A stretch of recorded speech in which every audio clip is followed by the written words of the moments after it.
바람과 바다를 꾸짖으신 예수. 마태복음 8장 23절부터 27절. 배에 오르심에 제자들이 쫓았더니 바다에 큰 놀이 일어나 물결이 배에 덮이게 되었으되 예수는 주무시는지라. 그 제자들이 나와 깨우며 가로되 주여 구원하소서, 우리가 죽겠나이다. 예수께서 이르시되 어찌하여 무서워하느냐, 믿음이 적은 자들아. 곧 일어나사 바람과 바다를 꾸짖으신데 아주 잠잠하게 되거늘 그 사람들이 기이 여겨 가로되 이 어떠한 사람이기에 바람과 바다도 순종하는고 하더라.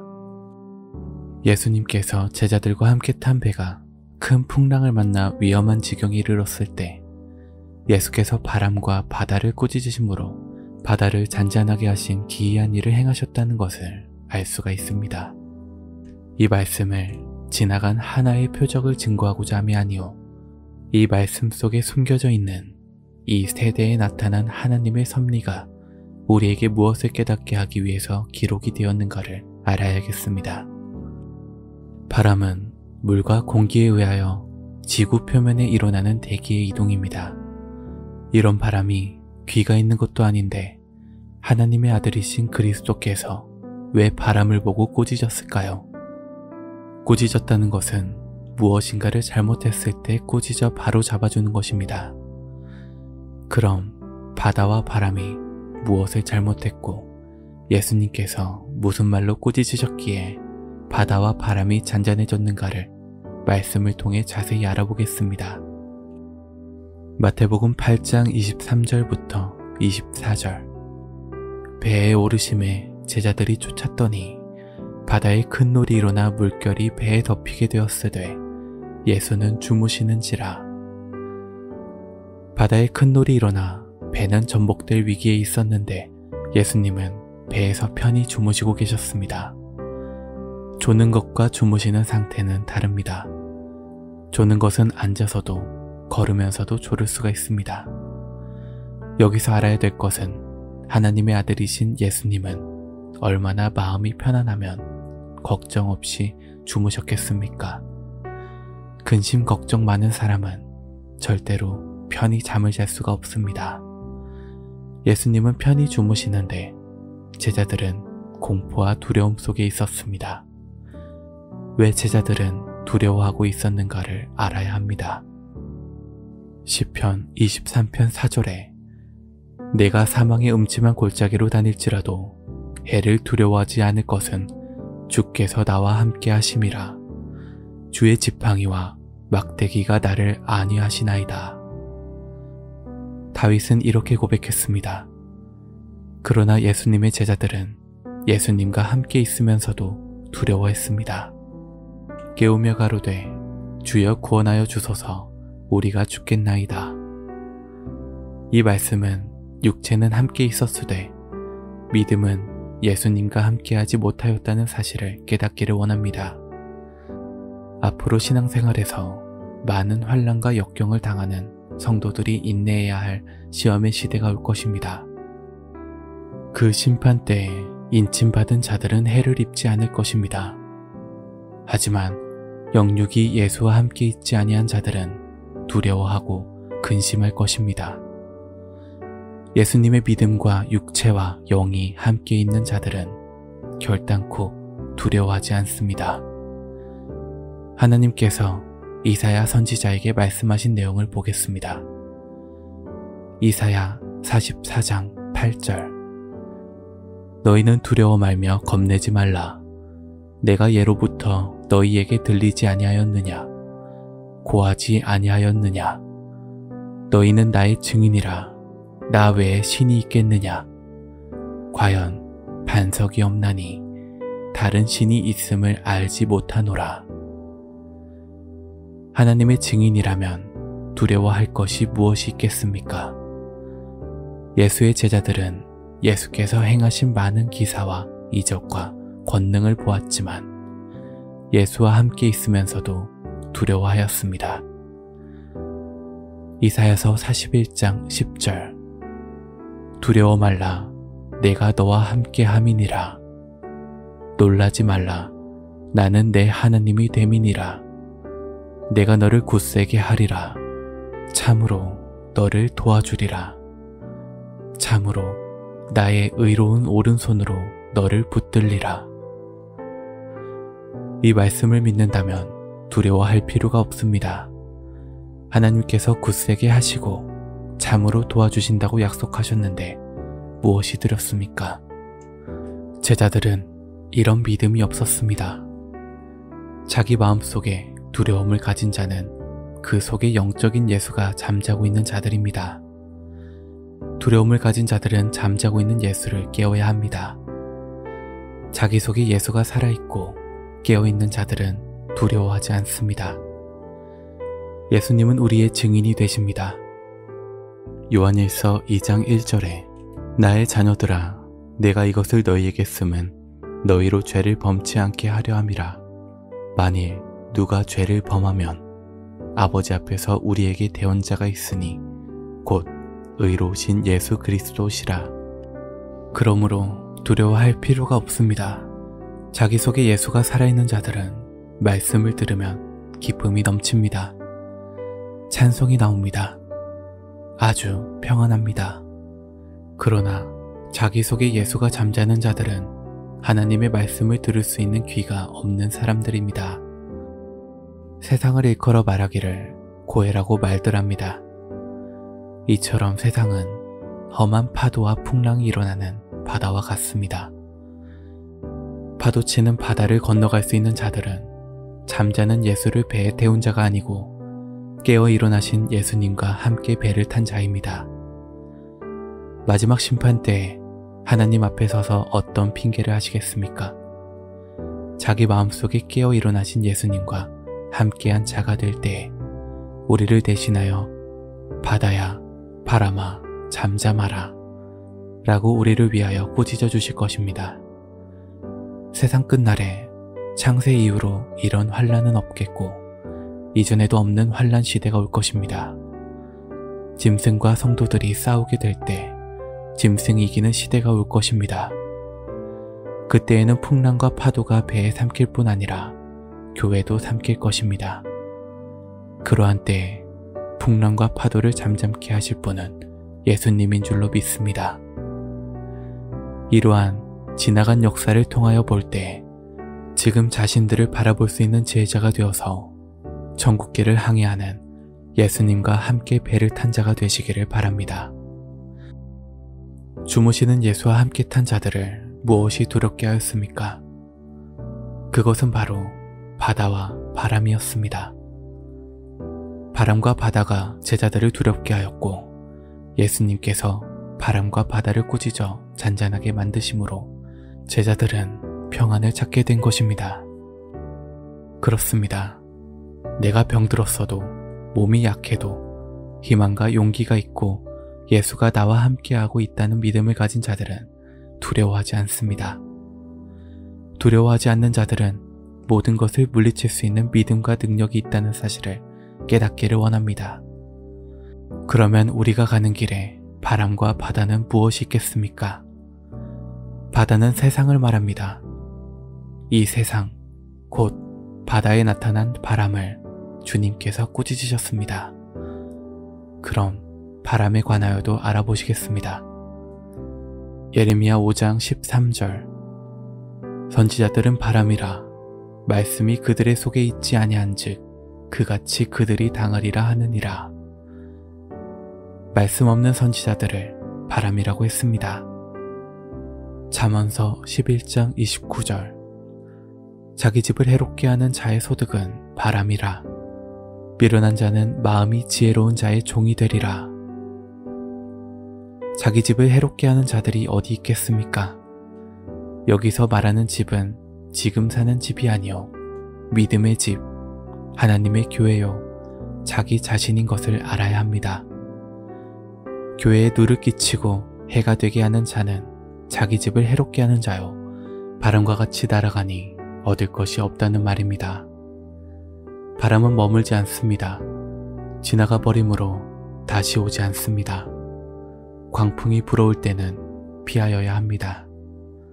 살아 깨어있는 자는 피할 수 있지만 죽은 자, 잠자는 자는 어쩔 수 없이 광풍을 맞아야 될 것입니다. 이 바람은 심판의 바람, 환난의 바람입니다. 그러므로 자기 집을 해롭게 하는 자가 얻을 수 있는 것은 바람뿐이라고 말했습니다. 잠언서 15장 27절. 이를 탐하는 자는 자기 집을 해롭게 하나 뇌물을 싫어하는 자는 사느니라. 이 말씀을 보니 하나님의 교회에서 자기 유익을 얻고자 하는 자의 얻을 것은 바람이라는 말입니다. 바람은 만질 수도 잡을 수도 없이 날아갈 뿐입니다. 결론적으로 교회로 인하여 자기 이익을 얻고자 신앙생활을 한다면 그런 사람은 얻을 것이 없다는 말입니다. 바람처럼 잡을 것도 없다는 것입니다. 자기 이익만 생각하고 남을 미워하며 자기만 높아지기를 원하는 자들을 꾸짖은 것입니다. 또한 바람은 말씀 없는 선지자라고 했습니다. 그러므로 예수님은 그런 자를 꾸짖은 것입니다. 예레미야 5장 13절. 선지자들은 바람이라 말씀이 그들의 속에 있지 아니한즉 그같이 그들이 당하리라 하느니라. 잠언서 25장 14절. 선물한다고 거짓 자랑하는 자는 비 없는 구름과 바람 같으니라. 말로만 거창하게 하고 진리가 없는 자, 장래 천국에 대한 확실한 보장이 없는 자는 말씀 없는 목자입니다. 참 진리는 여러분들의 생명이요 확실한 보장입니다. 기록된 이 하나님의 말씀만이 확실한 보장이 될 것이요 생명이 될 것입니다. 여러분들이 가지고 있는 집문서, 등기나 은행 통장 문서는 여러분들의 재산을 보장하는 문서요 육신의 생명을 지켜주는 문서입니다. 마찬가지로 이 성경에 기록된 축복의 말씀이 우리의 것이요 내 말씀이라면 기록된 축복의 말씀 전체는 여러분의 영생을 보장하는 재산입니다. 그러므로 자기 집을 해롭게 하는 자를 물 없는 샘이요 비 없는 구름이요 광풍에 밀려가는 안개라고 말씀하셨습니다. 베드로후서 2장 15절부터 17절. 저희가 바른 길을 떠나 미혹하여 부올의 아들 발람의 길을 쫓는도다.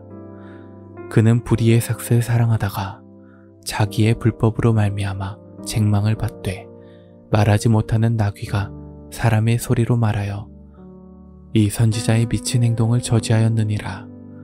이 사람들은 물 없는 샘이요 광풍에 밀려가는 안개니 그들을 위하여 캄캄한 어둠이 예비되어 있나니 바른 길을 저버리고 세상의 권세와 명예를 얻기 위하여 하나님의 명예를 저버리고 가다가 하늘의 사자가 발람의 길을 막고 있었습니다.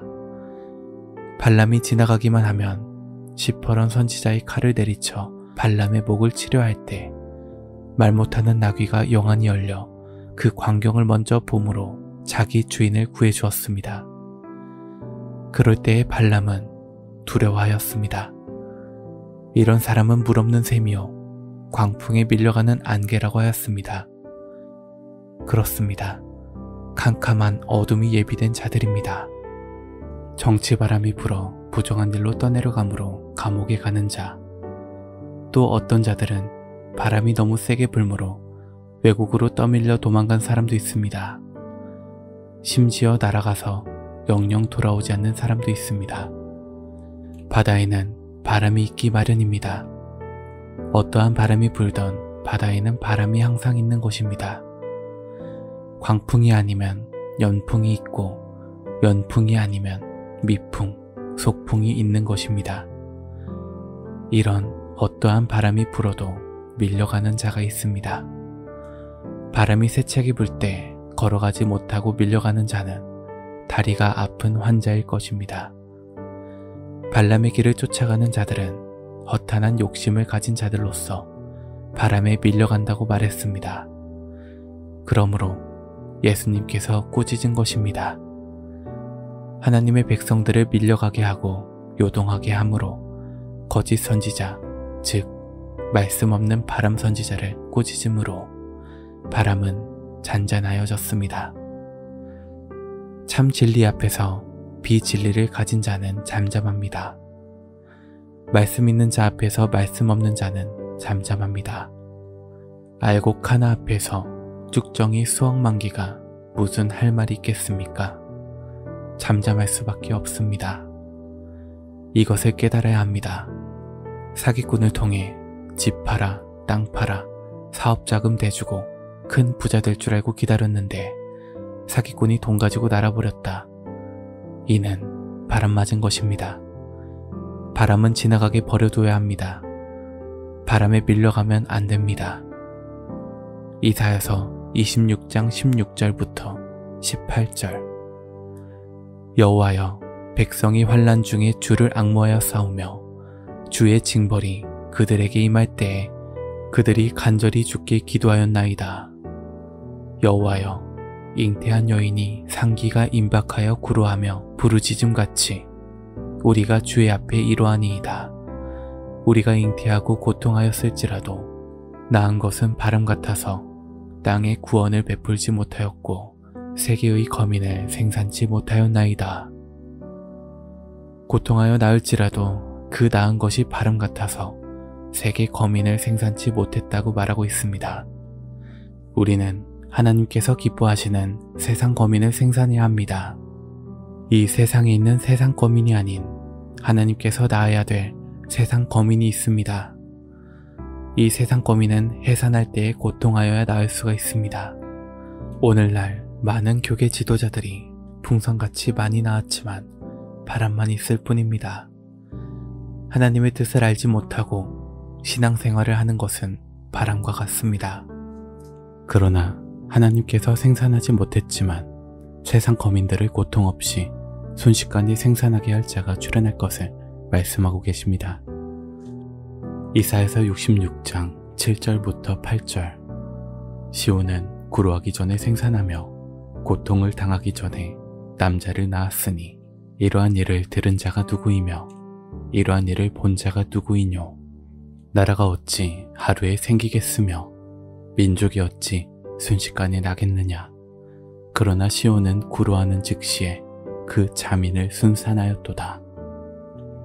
세상에서는 아기를 낳으려면 고통하고 애써야 낳는데 성경에서는 구루하는 즉시 자민을 생산하며 나라가 하루에 생기며 민족이 순식간에 낳는다고 했습니다.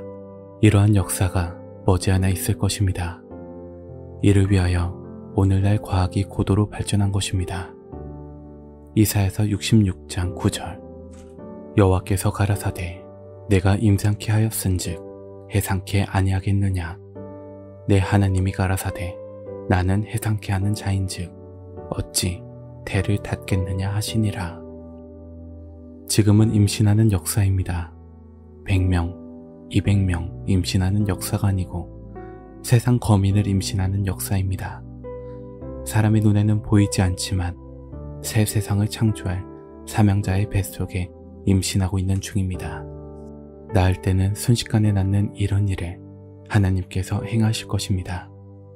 바람은 애타고 고통하였을지라도 세상의 거민을 순산하지 못했지만 진리의 말씀을 가진 이 한 남자는 세계의 거민을 생산하게 되는 역사를 이룰 것을 하나님은 말씀하고 계신 것입니다. 예수와 함께 탄 자들은 광풍이 불어와도 풍랑이 일어나도 바다는 잔잔할 것입니다. 그러나 주무시는 예수와 함께 탄 자들은 광풍이 일어나 환난을 당합니다. 어려움 없이 신앙생활을 잘하는 사람도 있고 어떤 사람은 항상 고통과 환난을 당하는 사람이 있습니다. 그런 사람은 자기 마음의 환난을 겪는 것입니다. 이런 사람은 자기 속에 예수님을 깨워야 합니다. 일으키십시오. 그래야만이 안전한 천국행을 달려갈 것입니다. 마태복음 11장 2절부터 6절. 요한이 옥에서 그리스도의 하신 일을 듣고 제자들을 보내어 예수께 여짜오되 오실 그이가 당신이오니이까 우리가 다른 이를 기다리오리이까. 예수께서 대답하여 가라사대 너희가 가서 듣고 보는 것을 요한에게 고하되 소경이 보며 안진뱅이가 걸으며 문둥이가 깨끗함을 받으며 귀머거리가 들으며 죽은 자가 살아나며 가난한 자에게 복음이 전파된다 하라. 누구든지 나를 인하여 실족하지 아니하는 자는 복이 있도다 하시니라. 세례 요한은 요단강에서 예수님께 세례를 베풀 때 하늘로서 나는 소리를 들은 자입니다. 이는 내 사랑하는 아들이요 기뻐하는 자라는 하나님의 음성을 들었지만 예수님을 믿지를 못했습니다. 예수님 제자들도 메시아 되신 예수님의 말씀을 듣고도 요한에게 갔다가 예수에게 왔다가 하는 상황이었습니다. 그러므로 예수께서 화가 나서 너희가 광야에 무엇하러 나갔더냐? 바람에 흔들리는 갈대냐? 아름다운 옷을 보려고 광야에 갔더냐? 아름다운 옷 입은 자는 왕궁에 있느니라 라고 하셨습니다. 예수님 제자들은 예수를 기사이적을 행하는 능력으로만 알았으며 껍질로만 알았습니다. 예수 속에 있는 하나님을 몰랐던 것입니다. 예수님은 세례 요한을 바람으로 말했습니다. 바람에 흔들리는 갈대냐? 바람은 요한이었고 흔들리는 것은 예수님 제자들이었습니다. 그러므로 바람으로 지칭받은 요한은 실족한 선지자임을 알 수가 있습니다. 그래서 세례 요한을 꾸짖은 것입니다. 또 바다를 꾸짖은 예수님에 관하여 알아보겠습니다. 바다는 세상을 상징하였습니다. 계시록 17장 15절. 또 천사가 내게 말하되 내가 본 바 음료에 앉은 물은 백성과 무리와 열국과 방언들이니라. 많은 물은 세상을 비유하고 있는 것을 알아야 합니다. 바다에서 파도가 일어날 때 바람이 불어서 일어나는 파도가 있습니다. 용솟음 치는 파도, 물이 핑 돌다가 밑으로 쑥 내려가는 파도, 하늘로 치솟는 파도, 이런 파도를 흉용하다고 합니다. 이런 말씀을 보시겠습니다. 예레미야 6장 22절부터 23절. 여호와께서 이같이 말씀하시되 보라, 한 민족이 북방에서 오며 큰 나라가 땅끝에서부터 떨쳐 일어나나니 그들은 활과 창을 잡았고 잔인하여 자비가 없으며 그 목소리는 바다가 흉용함 같은 자라. 그들이 말을 타고 전사같이 다 항우를 버리고 딸 시온 너를 치려하느니라 하시도다. 바다의 흉용함을 땅끝에서부터 활과 창을 가지고 잔인하여 자비가 없이 사람을 죽이는 자들을 가리켜 바다의 흉용이라고 말씀한 것입니다. 또한 딸 시온을 치러 오는 사람은 북방에서 활과 창을 가지고 자비가 없이 잔인한 자라고 했습니다. 지명적인 북방이 아니고 영적인 북방입니다. 이런 흉흉한 파도가 칠지라도 깨어나 예수와 함께 있는 자들은 그 바다를 잔잔하게 할 수 있을 것입니다. 유다서 1장 12절. 저희는 기탄이 없이 너희와 함께 먹으니 너희 애찬의 암초요 자기 몸만 기르는 목자요 바람에 불려가는 물 없는 구름이요 죽고 또 죽어 뿌리까지 뽑힌 열매 없는 가을 나무요. 애찬의 암초, 물 없는 구름, 가인의 길을 가며 고라의 폐역을 쫓아 바람에 몰려가는 물 없는 구름입니다. 바람에 밀려가고 날아가면 없어지는 것입니다. 이런 자를 가리켜서 성경은 애찬의 암초라고 말하고 있습니다. 마태복음 8장 25절부터 26절. 그 제자들이 나와 깨우며 가로되 주여 구원하소서 우리가 죽겠나이다. 예수께서 이르시되 어찌하여 무서워하느냐 믿음이 적은 자들아 하시고 곧 일어나사 바람과 바다를 꾸짖으신데 아주 잔잔하게 되거늘 하신 것은 완전하게 되었다는 것입니다. 두려워한 것은 의심했기 때문입니다. 예수님의 제자 베드로도 의심함으로 바다에 빠지고 말았습니다. 여러분, 하나님의 말씀을 의심하지 마십시오. 그래야 호른변화 받을 때까지 생명을 보존할 것입니다. 야고보서 1장 6절부터 8절. 오직 믿음으로 구하고 조금도 의심하지 말라. 의심하는 자는 마치 바람에 밀려 요동하는 바다 물결 같으니 이런 사람은 무엇이든지 주께 얻기를 생각하지 말라. 두 마음을 품어 모든 일에 정함이 없는 자로다. 여러분은 하나님의 진리의 말씀을 조금도 의심하지 말고 굳게 잡으십시오. 의심 없이 굳세게 서서 신앙생활을 할 때 이 성경에 기록된 모든 약속은 천국 구원으로 여러분들에게 이루어 주실 것입니다. 시편 23편 1절부터 4절. 여호와는 나의 목자시니 내가 부족함이 없으리로다. 그가 나를 푸른 초장에 누이시며 쉴만한 물가로 인도하시는도다. 내 영혼을 소생시키고 자기 이름을 위하여 의의 길로 인도하시는도다. 내가 사망의 음침한 골짜기로 다닐지라도 해를 두려워하지 않을 것은 주께서 나와 함께 하심이라. 주의 지팡이와 막대기가 나를 안위하시나이다. 하나님께서 함께 하심으로 주의 지팡이와 막대기가 안위해주고 지켜주기 때문에 조금도 두려워할 필요가 없다는 말씀입니다. 기록된 말씀에서 막대기나 지팡이는 같은 내용으로서 보호자 또는 지켜주는 자를 말합니다. 이사야서 11장 2절부터 4절. 여호와의 신, 곧 지혜와 총명의 신이요 모략과 재능의 신이요 지식과 여호와를 경외하는 신이 그 위에 강림하시리니 그가 여호와를 경외함으로 즐거움을 삼을 것이며 그 눈에 보이는 대로 심판치 아니하며 귀에 들리는 대로 판단치 아니하며 공의로 빈핍한 자를 심판하며 정직으로 세상의 겸손한 자를 판단할 것이며 그 입의 막대기로 세상을 치며 입술의 기운으로 악인을 죽일 것이며 그 입의 막대기로 세상을 치며 입술의 기운으로 악인을 죽일 것이며 악인을 입술의 기운으로 죽일 것이라고 하였고 입의 막대기로 세상을 친다고 했는데 입의 막대기는 하나님의 말씀 막대기입니다. 지혜의 지팡이 입에서 나오는 진리의 말씀이 악인과 세상을 심판한다는 말입니다. 그러므로 바람이 불면 쭉정이는 가벼운 것이므로 싹 날아갑니다. 쭉정이가 날아가는 것은 쭉정이가 된 사람에겐 억울하지만 알곡들에게는 주변 청소가 되는 것입니다. 계시록 12장 12절. 그러므로 하늘과 그 가운데 거하는 자들은 즐거워하라.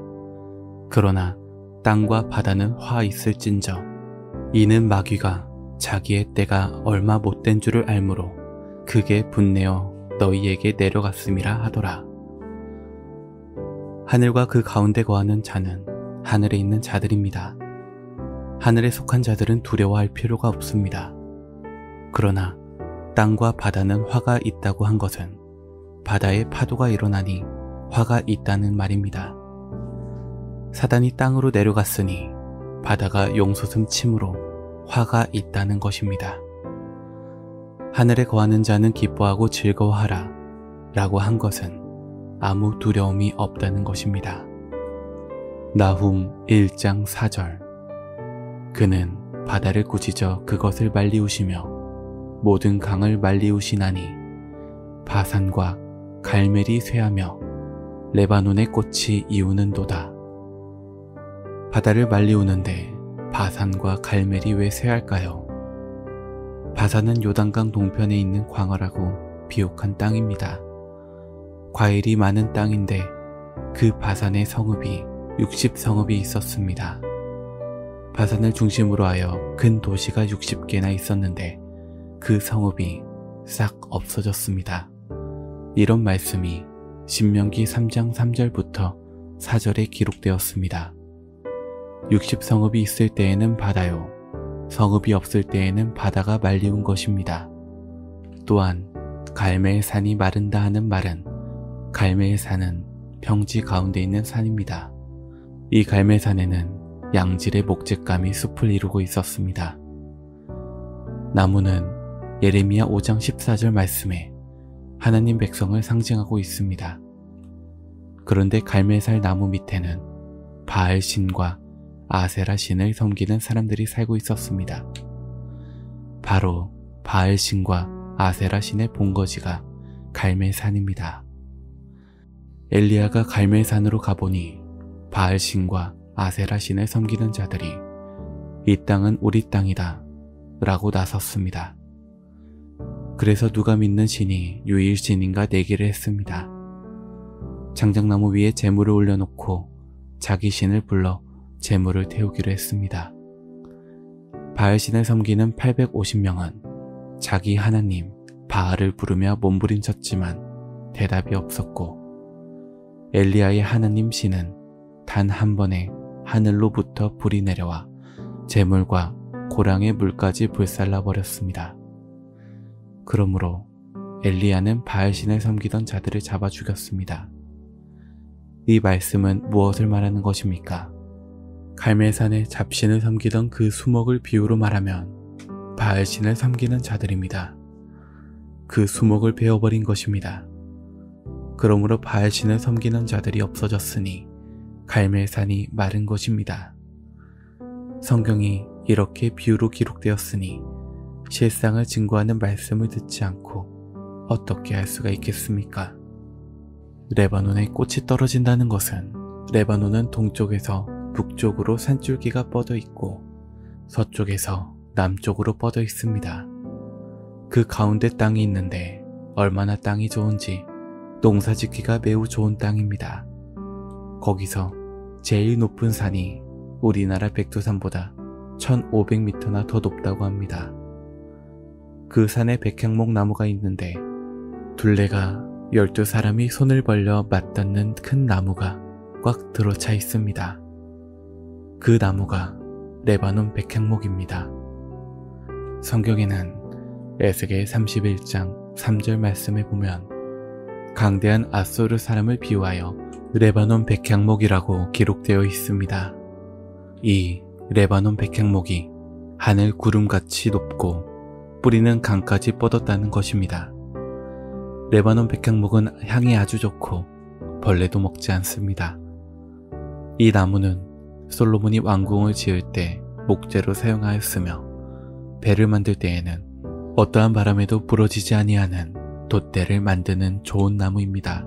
이런 좋은 나무를 에스겔 31장 3절의 말씀을 보면 악한 자들이 찍어서 옥에 떨어뜨린다고 기록되어 있습니다. 또한 얼마나 크고 아름다운지 하나님의 에덴 동산에 있는 모든 나무들이 투기하였더라고 했습니다. 레바논에 꽃이 떨어진다는 것은 그 영화가 다 떨어진다는 것입니다. 음부 지옥으로 떨어지니 꽃이 떨어지는 것입니다. 이와 같이 바다를 꾸짖고 말리우시니 바산과 갈멜산이 쇠하고 바산과 같이 비록 많은 성읍이 순식간에 말라버리고 갈멜산과 같이 하나님 신이 아닌 우상을 섬기는 자들이 모두 기순강에 빠져 죽게 되고 레바논 백향목과 같이 그 교만한 자들이 지하로 내려가게 될 것을 말씀하신 줄로 믿습니다. 이것을 가리켜 하나님께서는 바다를 꾸짖으시고 말리우나니 라고 말씀하셨습니다. 예수님의 제자들은 예수님을 깨웠습니다. 여러분은 이미 깨운 자 되길 바랍니다. 시편 44편 22절부터 26절. 우리가 종일 주를 위하여 죽임을 당케 되며 도살할 양같이 여김을 받았나이다. 주여 깨소서. 어찌하여 주무시나이까. 일어나시고 우리를 영영히 버리지 마소서. 어찌하여 주의 얼굴을 가리우시고 우리 고난과 압제를 잊으시나이까. 우리 영혼은 진토에 굽으리고 우리 몸은 땅에 붙었나이다. 일어나 우리를 도우소서. 주의 인자하심을 인하여 우리를 구속하소서. 블레셋 족속들이 하나님의 백성들을 항상 괴롭혔습니다. 그러나 두려워하지 않았습니다. 주여 깨소서 깨소서 하였지만 다윗에게는 주가 깨어 있었습니다. 그러므로 시편 3편 6절 말씀에 천만인이 나를 둘러치려 하여도 나는 두려워 아니하리이다. 여호와여 일어나소서. 나의 하나님이여. 다윗은 두려워하지 않았습니다. 다윗은 소년 목동 때부터 사자가 나타나도 두려워하지 아니하고 사자에게 달려들어 사자의 목을 껴안고 수염을 뽑아 죽여버림으로 양들을 보호했습니다. 이처럼 다윗은 두려워하지 않았습니다. 또한 블레셋의 장군 골리앗과 싸울 때에도 다윗이 가지고 있는 것은 오직 주머니 속에 물맷돌 몇 개뿐이었지만 장대한 골리앗에게 말하기를 너는 창과 칼로 나가지만 나는 여호와의 이름으로 나가노라 하며 물맷돌을 돌려 이스라엘이 두려워하는 골리앗의 머리통을 쳐부셔서 즉사하게 하였으며 골리앗의 칼을 빼어 목을 잘라 쳐들므로 이스라엘이 승리한 것입니다. 이처럼 다윗은 하나님이 함께 하심으로 두려워하지 않았습니다. 또한 사울이 다윗을 죽이려고 3차례나 계획을 했지만 두려워 아니했습니다. 이제 다윗이 사울을 죽일 수 있는 기회가 왔습니다. 그러나 다윗은 사울을 죽이지 않았습니다. 왜 그랬을까요? 다윗은 사울을 두려워하지 않았기 때문입니다. 주께서 나와 함께 계시니 천만인이 치료하여도 사망의 음침한 골짜기를 다닐지라도 두렵지 아니한 자가 다윗이었습니다. 예수님의 제자들이 배를 타고 풍랑을 만났을 때 두려워하였지만 예수님이 바다와 바람을 꾸짖음으로 바다가 잔잔하였습니다. 예수님이 주무셨을 때 제자들은 두려워하였고 예수님이 깨어났을 때 바다는 잔잔하였습니다. 여러분의 마음속에 계신 주님이 주무실 때 여러분은 두려워할 수밖에 없으나 예수님이 여러분의 마음에 깨어있을 때에는 아무 일도 두려워할 것이 없을 것입니다. 여러분들의 마음속에 예수님이 깨어있으므로 예수님과 함께한 자로서 어떠한 바람과 광풍이 불어도 두려워하지 아니하는 하나님의 나라를 향해 넉넉하게 항해하는 여러분들이 되시기를 예수님의 이름으로 축원합니다.